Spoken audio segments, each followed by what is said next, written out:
The stars had always been kind to humanity. For 300 years, they had spread across the void in peace, building colonies on distant worlds and dreaming of the day they might meet other thinking beings. They built schools and hospitals on 17 worlds. They made art and music that echoed through space stations orbiting gas giants. They were happy. Admiral Danny Vance stood at the observation window of Earth's primary orbital defense platform, watching the blue marble below. He was 53 years old, with gray hair and tired eyes that had seen too many training exercises and not enough real action. He was grateful for that. A military that never fights is a military that has done its job. His communicator buzzed. Admiral, we have unknown contacts entering the system. 40 ships. They came through some kind of jump point near Saturn. Danny felt his stomach tighten. First contact. After all these centuries, it was finally happening. Have they transmitted anything? Nothing, sir. Complete silence. On Luna. Doctor. Katie Morrison was drinking her third cup of coffee when the alarm started. She worked at the First Contact Institute, a place built specifically for this moment. Her entire career had been spent studying theoretical alien languages, preparing protocols for peaceful communication. She had written 7 books about how humanity would greet its cosmic neighbors with open arms. She ran to her station and began scanning frequencies. The alien ships were broadcasting something, but it was not directed at humanity. They were talking to each other. Katie worked frantically to decode the signals, her hands shaking with excitement and fear. Commander Chris Delgado was 2 star systems away when the news reached him. His patrol frigate, the USS Relentless, was guarding the outer colonies near Kepler 442b. He gathered his crew of 62 and told them what little he knew. Unknown alien fleet in Sol system. No communication. We are ordered to hold position and protect the colonies here. His first officer, a young woman named Sergeant Paula Kim, frowned. Sir, shouldn't we go help? Our orders are clear. We protect the people here. Earth has its own defenses. But as Chris watched his crew return to their stations, he wondered if Earth's defenses would be enough. Admiral Vance tried everything. He broadcast greetings in every human language. He sent mathematical sequences, universal symbols of peace, offers of friendship. The alien fleet ignored all of it. They moved through the system in perfect formation, heading directly for Earth. The first shot came without warning. A beam of energy, blue and terrible, lanced out from the lead alien ship and struck a civilian station orbiting Mars. The station held 12,000 people. Teachers, doctors, children, families who had come to Mars to build new lives. The station exploded. 12,000 lives ended in a flash of light. Danny watched in horror as more beams followed. The aliens were not aiming at military targets. They were hitting civilian stations, habitats, colonies. They were killing everyone they could find. All ships, engage. Danny ordered, his voice breaking. Protect the civilians. Get them out of there. Earth's defense fleet was not built for war. Humanity had not fought a major conflict in over a century. They had patrol ships, defense platforms, a handful of cruisers. Against 40 alien warships, it was barely enough to slow them down, but the human ships fought anyway. Katie finally cracked enough of the alien language to understand what they were saying to each other. Her blood went cold as she read the translations. Primitive species detected. Classification, vermin. Recommended action, complete extermination before colonization. No strategic value, no threat assessment necessary. They were not here to conquer. They were here to exterminate. Humanity was nothing to them. Less than nothing. They were pests to be cleared away before the real owners moved in. Katie sent her translation to Admiral Vance. She included a single note. They will not negotiate. They do not see us as people. Quote, the battle raged for 6 hours. Human ships threw themselves at the alien fleet with desperate courage. Captains rammed their vessels into enemy hulls when their weapons failed. Crews fought until their ships were burning around them. They knew they could not win, but they fought anyway, buying time for evacuation ships to flee. 2.3 million people died in those 6 hours. Commander Delgado received the reports on the Relentless. His crew gathered around the communication station, listening in silence as the death toll climbed. Mars colony destroyed. Luna stations burning. Earth's orbital defenses shattered. Paula was crying. Others were praying. Chris felt something cold and hard forming in his chest. It was not fear. It was not despair. It was rage. The first refugee ships arrived at his position hours later. They carried survivors with burns and wounds and stories that would haunt Chris for the rest of his life. A mother who had watched her children die.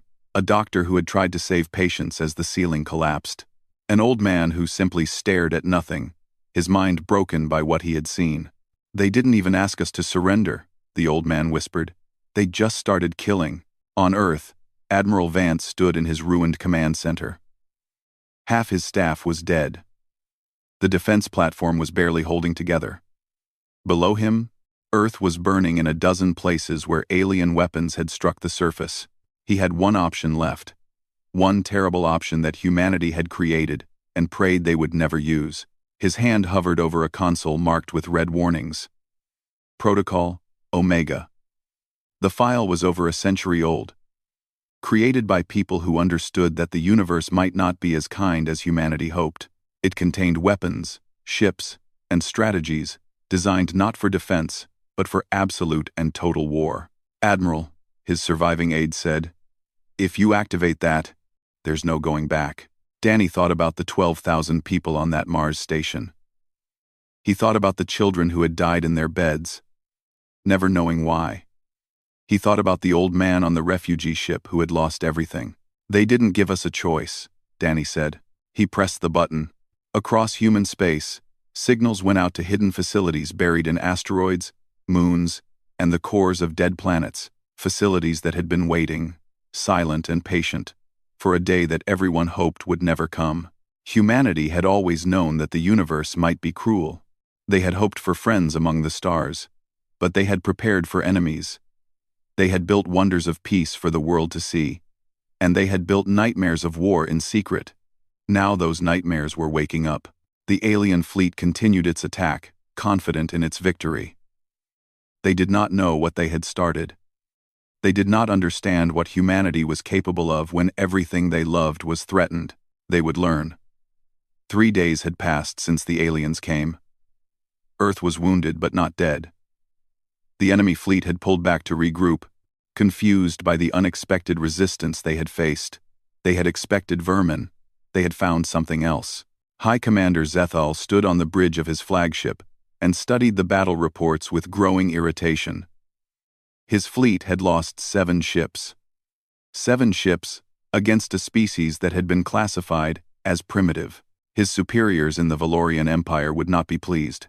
"How is this possible?" he demanded. "Our scans showed they had basic technology, patrol craft, civilian transports. Nothing that should have threatened us."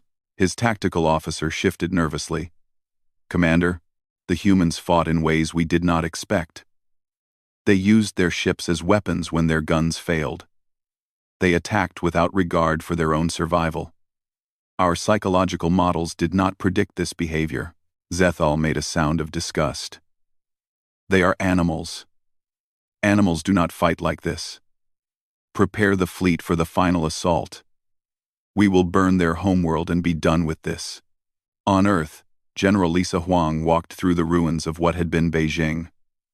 She was 47 years old, small in stature, with a mind that had studied every war in human history. She had never expected to fight one herself. Alien ground forces had landed in several cities, expecting easy conquest. They had found something different. Human soldiers fought from buildings, from tunnels, from shadows. They used traps and tricks that the Valorians had never seen. They refused to surrender even when surrounded. They made the aliens pay for every street, every building, every room. "General," one of her officers reported, "the enemy is pulling back from the Shanghai sector.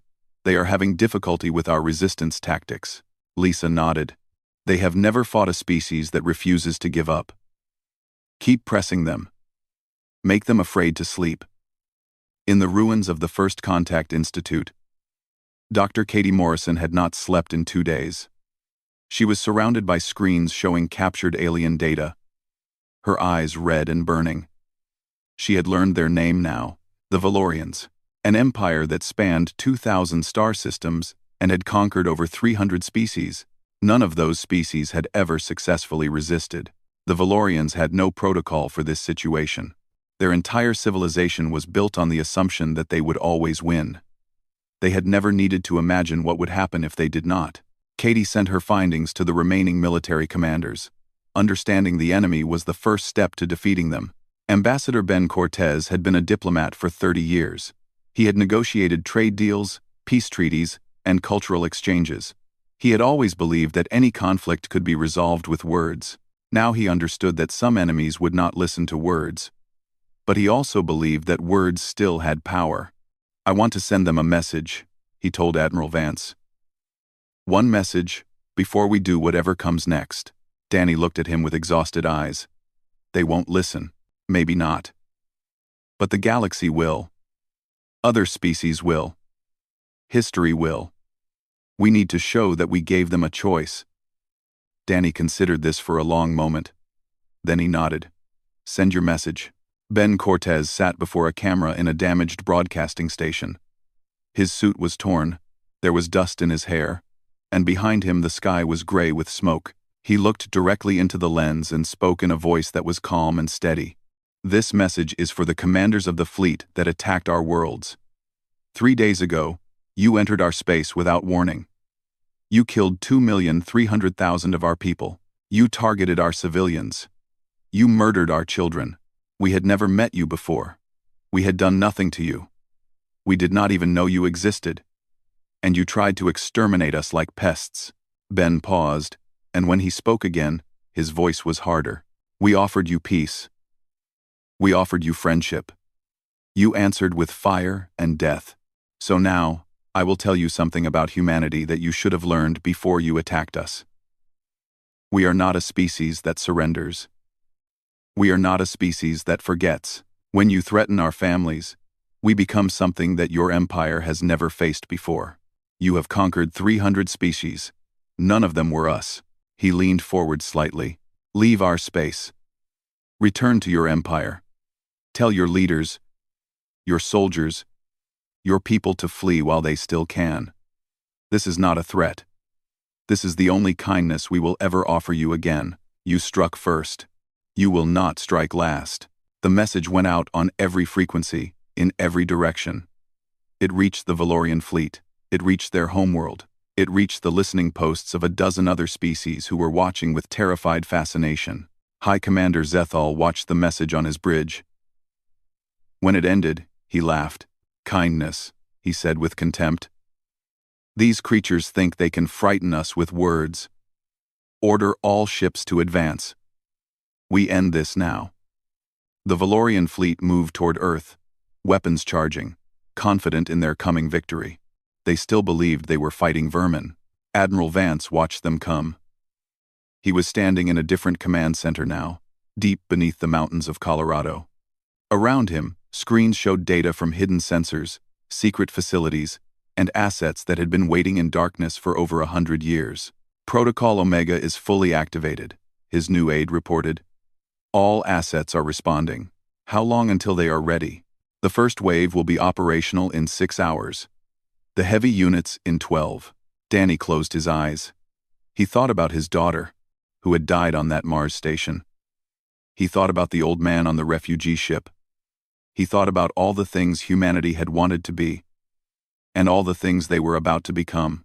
General Huang, Commander Delgado, all surviving command staff.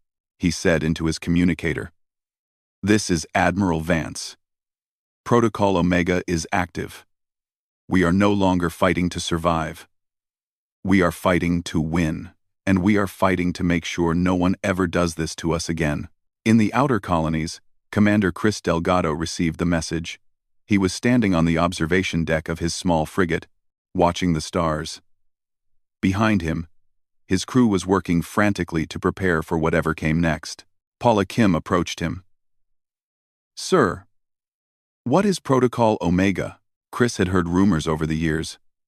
Whispers about secret weapons, hidden fleets, technologies that humanity had developed and then buried deep, hoping they would never be needed. "I think we are about to find out," he said. A proximity alarm sounded.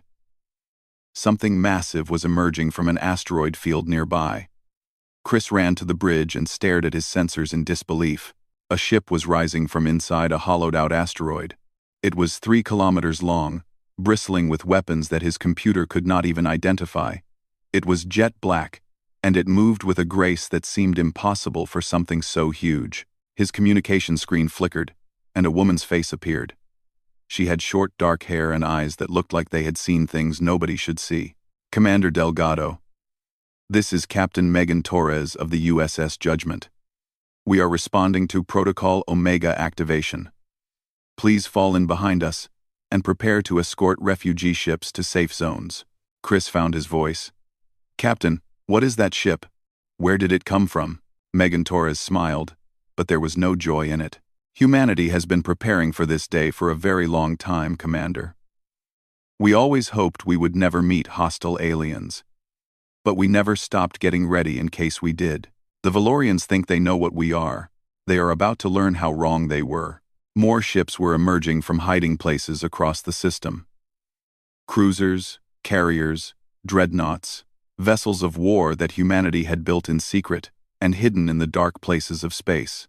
The galaxy was about to discover what humanity was truly capable of when everything they loved was threatened.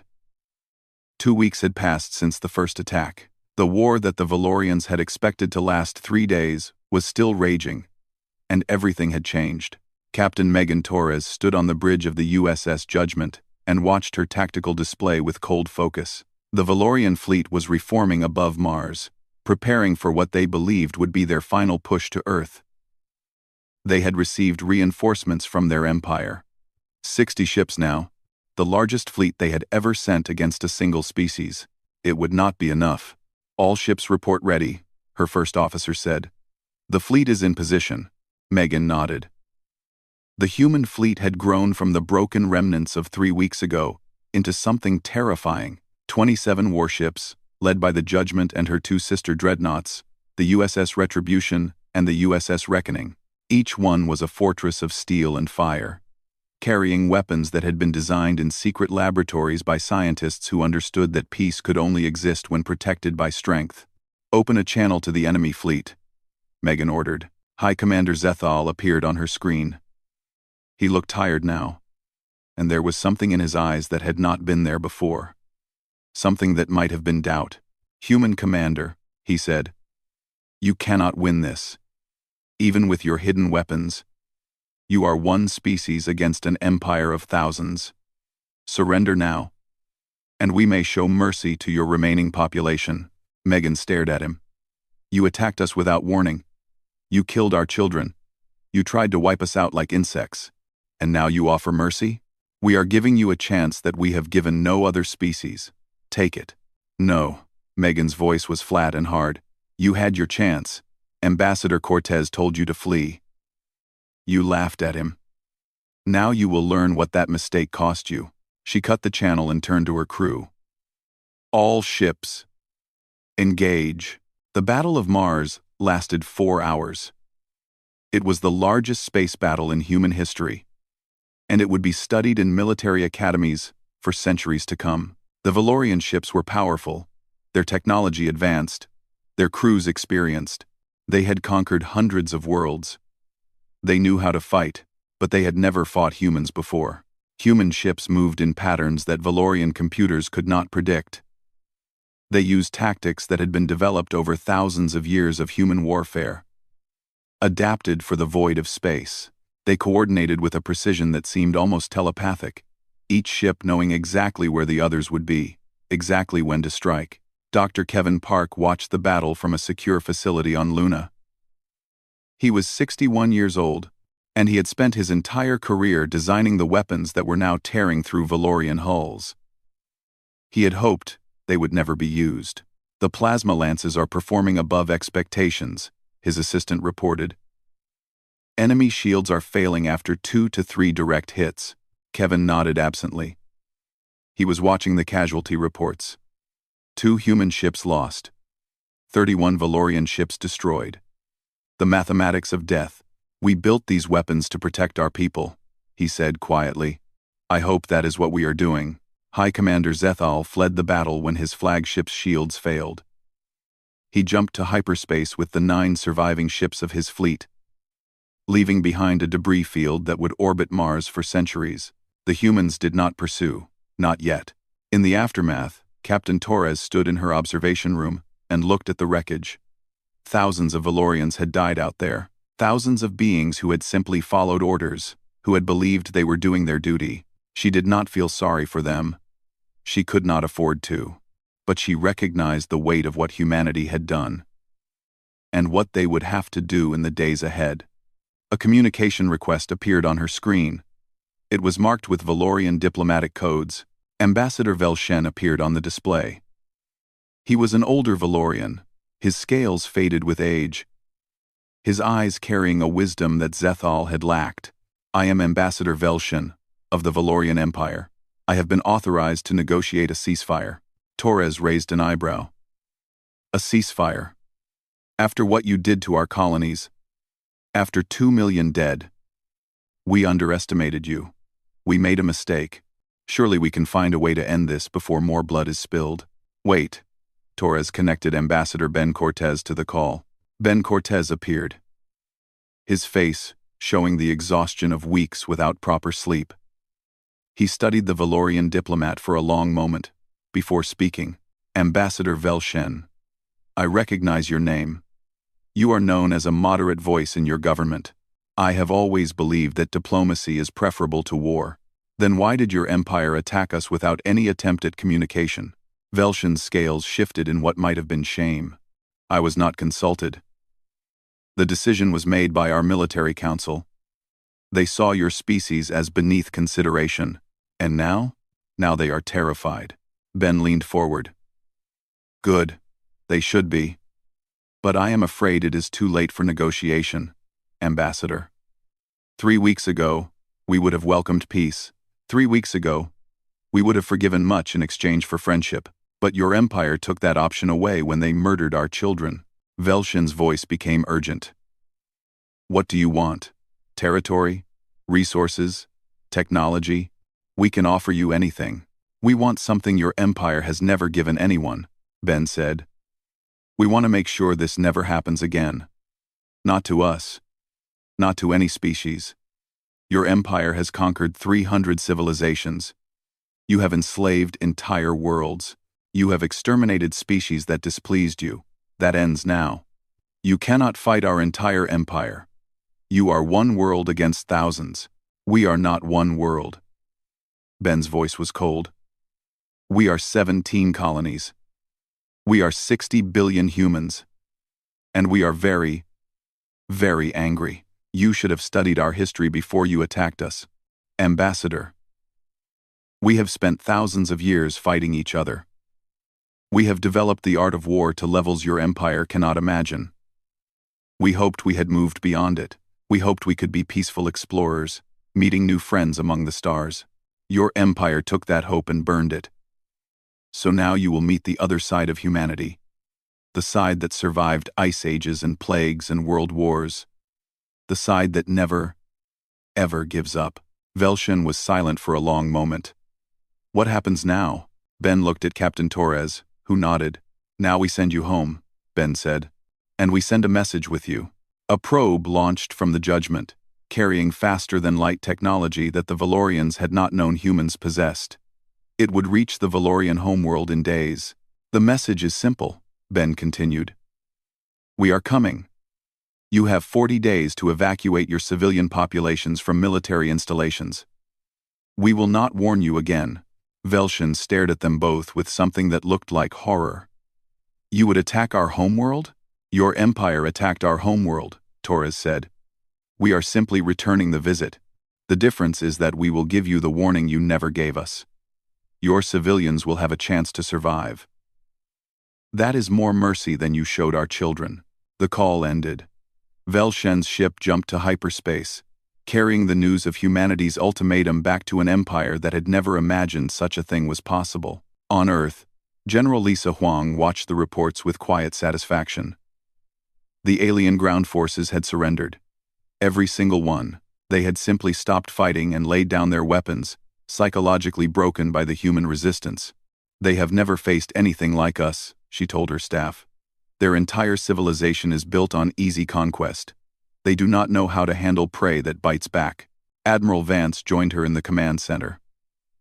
He looked 10 years older than he had 3 weeks ago. The fleet is ready to advance, he said. As soon as we secure our own systems, we push into their territory. Lisa nodded. And then, Danny Vance thought about his daughter. He thought about all the people who would never come home. And then we make sure this never happens again. Whatever it takes. 6 weeks after the first attack, human fleets crossed the border into Valorian space.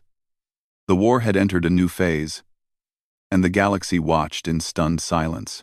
Emperor HFY sat on his throne in the great palace of the Valorian homeworld and tried to understand how everything had gone so wrong. His species had ruled the stars for 10,000 years. They had crushed every species that opposed them. They had built an empire that spanned 2,000 systems, and now they were losing. The humans have taken the Velkoth system, his military advisor reported. They destroyed the orbital shipyards and weapons platforms. Then they broadcast evacuation warnings to the civilian population and waited for them to leave before continuing their advance. HFY's scales rippled with confusion. They warned the civilians? Yes, Emperor. They have done this at every engagement. They destroy military targets with overwhelming force, but they give non-combatants time to escape.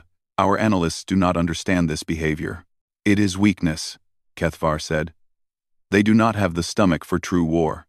With respect, Emperor, our analysts do not believe it is weakness. They believe it is a message. The humans are showing us that they could kill everyone, but they are choosing not to. They want us to understand the difference.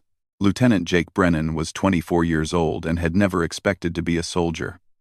He had grown up on the colony world of New Portland, dreaming of becoming a musician. Now he was a pilot aboard the USS Relentless, flying combat missions into enemy territory. The Battle of Velkoth Station had been his first major engagement. He still remembered the chaos of it. Energy beams flashing in the darkness, ships exploding around him, the screams of dying pilots on the radio. He also remembered the moment the Valorian defensive line broke. The moment their coordinated formations fell apart as panic spread through their ranks. They had expected humans to fight like the other species they had conquered, following predictable patterns that could be exploited. Humans did not fight that way. Jake had watched Commander Delgado lead a wing of fighters through an impossible gap in the enemy formation, a maneuver that Valorian tactical computers had calculated as suicidal. They had not understood that human pilots would take risks that seemed insane to them. They had not understood that humans had been flying dangerous missions since the first wooden aircraft centuries ago. Now, Jake sat in the pilot's ready room, trying to eat a meal that tasted like nothing. A hand touched his shoulder, and he looked up to see Dr. Amy Okonkwo, the ship's psychologist. "How are you holding up?" she asked. Jake shrugged. "I keep thinking about them. The Valorians. They are just following orders. Right? Most of them probably did not even know what their empire did to us." Amy sat down across from him. "That is a very human thing to think. Do you know that I have been interviewing Valorian prisoners?" Quote, "What are they like?" "Broken."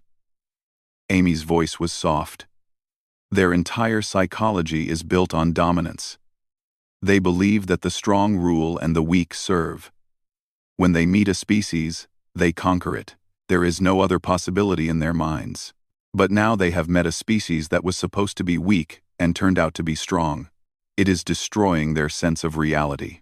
Should I feel sorry for them?" Amy considered the question carefully. "You should feel whatever you feel. But remember what they did to us. Remember that they would have killed every human being alive without a second thought. Compassion is a strength, Jake, but so is clarity. We can be merciful without forgetting why we are here." On the flagship USS Absolution, Admiral Danny Vance coordinated the advance from a war room filled with tactical displays.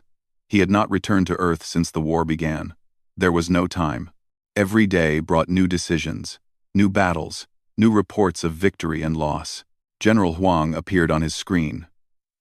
She was still on Earth, overseeing the defense of the homeworld, while Vance led the offensive. The outer colonies are fully secured, she reported.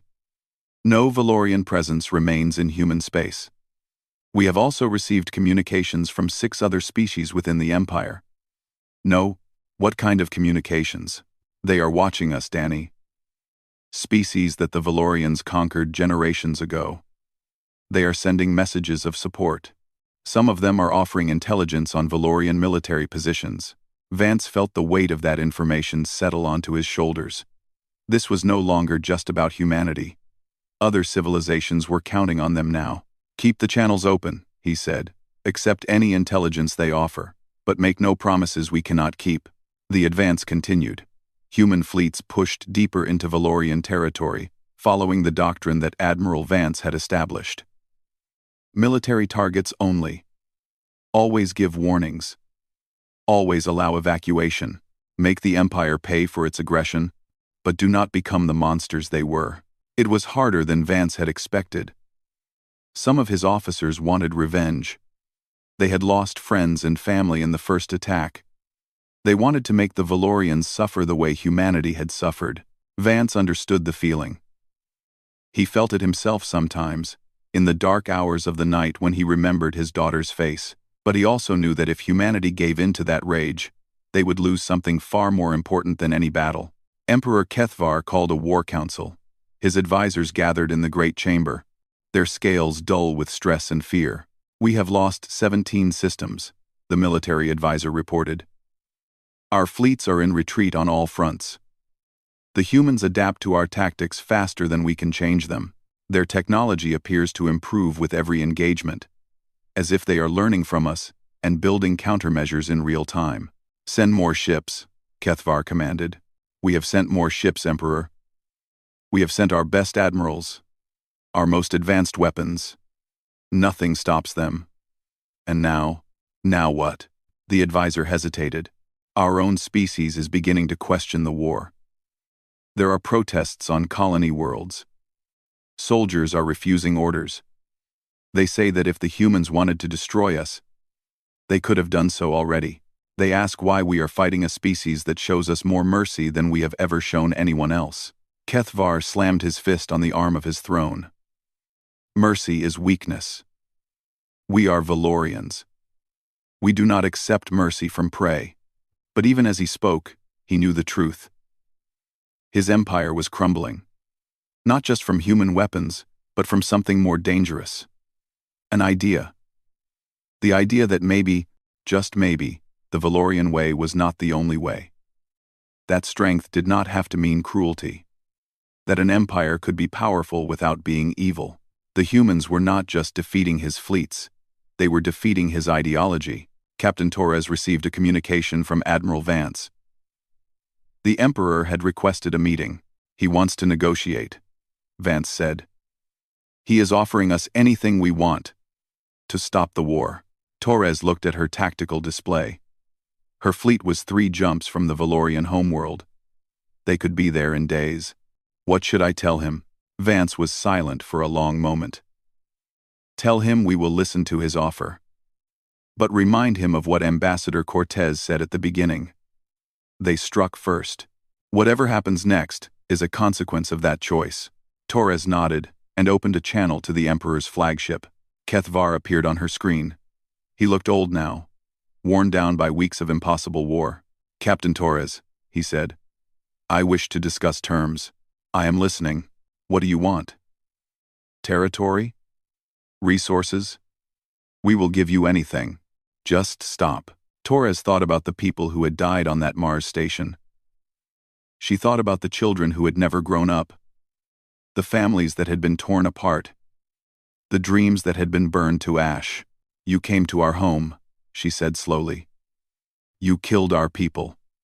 You tried to wipe us out like insects. And now you ask what we want. Yes, We want something your empire has never understood. We want justice. We want the people who ordered this attack to face trial for their crimes. We want the species you have enslaved to go free. We want a galaxy where no empire can ever do to anyone else what you tried to do to us." Kethvar stared at her with something that might have been despair. "You want us to destroy everything we have built?" "No," Torres said. "We want you to build something better. The choice is yours, Emperor. You can keep fighting, and we will keep winning, until there is nothing left of your empire but ash and memory. Or you can accept that the old ways are over, and help us create a new future." She ended the call and turned back to her duties. The war was not over yet. But for the first time, she allowed herself to believe that it might end with something other than total destruction.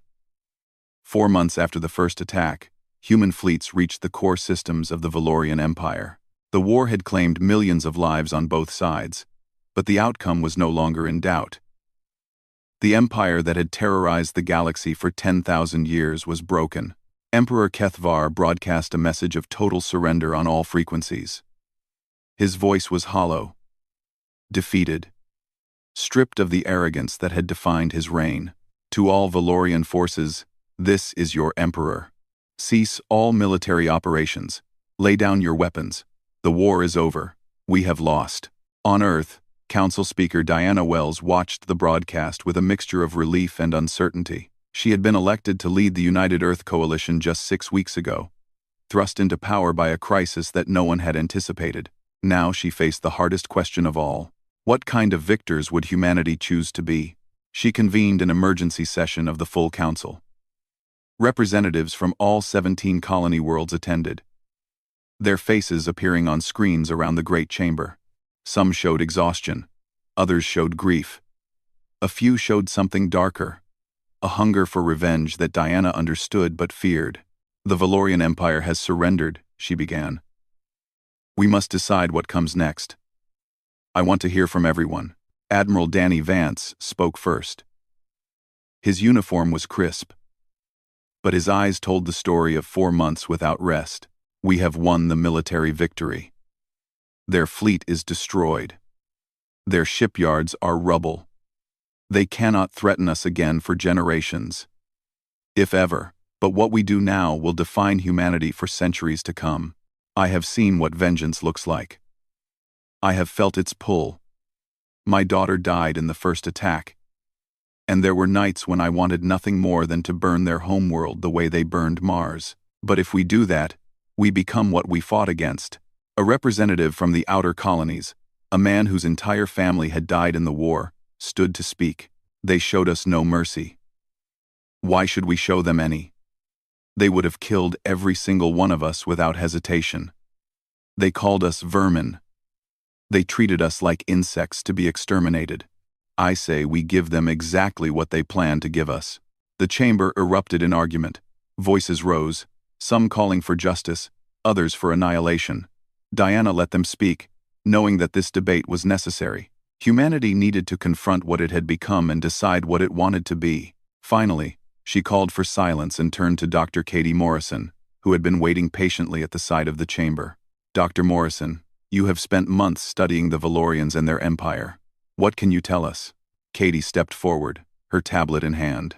"The Valorian Empire has conquered over 300 species. Most of them still exist as slave populations within imperial territory. Since our war began, I have received communications from dozens of these species. They have been watching us. They have seen how we fight, how we warn civilians before attacking, how we show mercy even to enemies who showed us none." She paused, looking around the chamber. "They are not just watching our military victories. They are watching this moment. Right now. They want to know what kind of species humanity really is. If we choose genocide, we prove that we are no different from the Valorians. But if we choose justice, if we choose to build something better, we could change the entire galaxy." Diana nodded slowly. "What do you recommend?" "A new order. Not human domination, but cooperation. Free the enslaved species. Put the war criminals on trial. Demilitarize the empire so they can never threaten anyone again. And then create a council. A gathering of all species. where every civilization has an equal voice. Let us be remembered, not as conquerors, but as liberators. The chamber was silent. Then, slowly, Admiral Vance stood. I support this recommendation. We did not fight this war to become the next empire. We fought to protect our people and to ensure that no one could ever threaten us again. A galactic council, properly designed, can achieve both goals without requiring us to sacrifice who we are. More voices joined his. Not all of them, but enough. When Diana called for a vote, the result was clear. Humanity would accept the surrender with conditions. Complete demilitarization. Trials for those who ordered the massacre. Liberation of all conquered species. And the establishment of a new galactic order. Captain Megan Torres personally escorted the Valorian surrender delegation to the signing ceremony. It was held on a station orbiting Jupiter, neutral ground where both species could meet, without either having an advantage. Emperor HFY walked slowly, his guards stripped away, his crown of authority removed. He looked like what he was. An old being who had seen his entire world collapse around him. As he approached the signing table, he stopped and looked at Torres. May I ask you something, Captain? Torres nodded. How did we not see what you truly were? Our scans showed a primitive species. Our analysts predicted easy conquest. How did we miss so much? Torres considered the question for a long moment. Because we did not want to be this, she said finally. We wanted to be explorers and artists and scientists. We wanted to meet new species and become friends. Every weapon we built, we hoped we would never use. Every warship we hid in asteroids and moons, we prayed would stay hidden forever. But we also understood something that your empire never learned.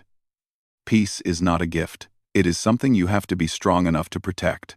You saw our kindness and thought it was weakness. You saw our hope for friendship and thought it was naivety. You were wrong. We are kind because we choose to be. We are peaceful because we have the strength to be. And when someone threatens everything we love, we become something else entirely. HFY was silent for a long time. Then he signed the surrender documents and walked away, carrying the weight of his empire's defeat on his ancient shoulders. 1 year later, the first session of the Galactic Council convened.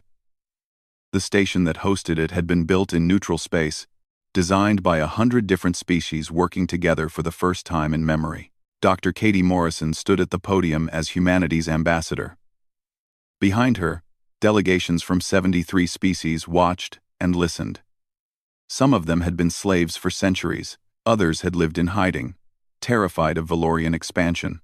All of them were free now. I want to tell you a story. Katie began. A story about humanity. For most of our existence, we were alone on a small blue world. Circling an ordinary star, we looked up at the night sky and wondered if anyone else was out there. We dreamed of meeting other minds, other souls, other ways of thinking and being. We built ships and spread to the stars, always hoping that our first contact would be peaceful. She paused, her eyes moving across the assembly. It was not peaceful. The first species we met tried to destroy us. They killed millions of our people, without warning, without mercy, without even the courtesy of explaining why. And in that moment, we could have become like them. We could have let rage and grief transform us into conquerors and destroyers. Many of us wanted to. Katie's voice grew stronger. But we chose differently. We fought back, yes. We defended our people and defeated our enemies. But we also remembered who we wanted to be. We warned civilians before we attacked. We offered surrender to those who would accept it. We built this council, where every species has an equal voice, because we believe that the universe is big enough for all of us. She looked directly at the cameras broadcasting to 100 worlds. Humanity remembers. We remember the attack. We remember our dead. We remember the choice we faced between becoming monsters and remaining ourselves. And we chose ourselves. Not because we are weak, but because we are strong enough to be kind. Let this council be proof that the old ways are over. Let it be a promise that no species will ever face extermination alone again. And let it be a warning to anyone who might consider striking first against the innocent. Katie smiled, and there was steel behind the warmth. We will be watching. We will always be watching. And we will always remember.